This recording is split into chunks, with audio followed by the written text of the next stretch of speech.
the rancher. You work so that you may keep pace with the soul of the earth. For to be idle is to become a stranger under the seasons, and to step out of life's procession that marches in majesty and proud submission towards the infinite. When you work, you are a flute through whose heart the whispering of the hours turns to music.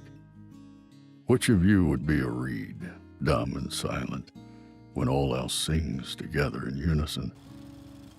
Always have you been told that work is a curse and labor a misfortune.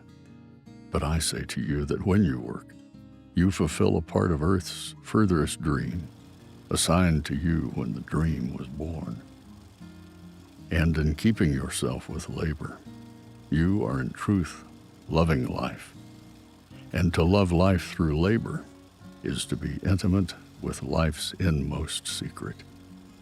But if you in your pain call birth an affliction, and the support of the flesh a curse written upon your brow, then I answer that not but the sweat of your brow shall wash away that which is written. You have been told also that life is darkness, and in your weariness you echo what was said by the weary. And I say that life is indeed darkness, save when there is urge, and all urge is blind, save when there is knowledge, and all knowledge is vain, save when there is work, and all work is empty, save when there is love. And when you work with love, you bind yourself to yourself and to one another. And what is it to work with love? It is to weave the cloth with threads drawn from your heart, even as if your beloved were to wear that cloth. It is to build a house with affection, even as if your beloved were to dwell in that house. It is to sow seeds with tenderness and reap the harvest with joy, even as if your beloved were to eat the fruit. It is to change all things you fashion with the breath of your own spirit, and to know that all the blessed dead are standing about you and watching.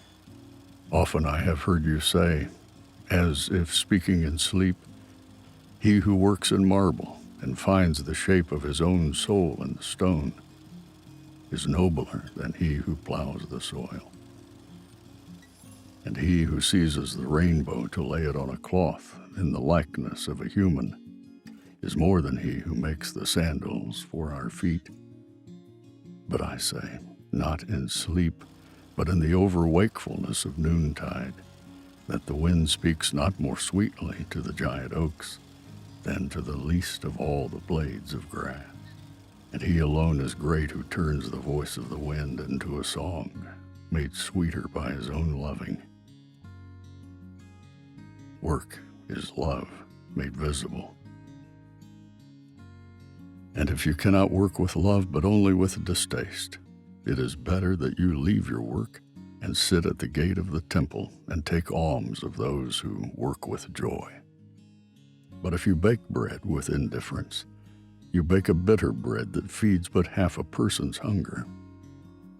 And if you grudge the crushing of the grapes, your grudge distills a poison in the wine. And if you sing though as angels, and love not the singing, you muffle ears to the voices of the day and the voices of the night.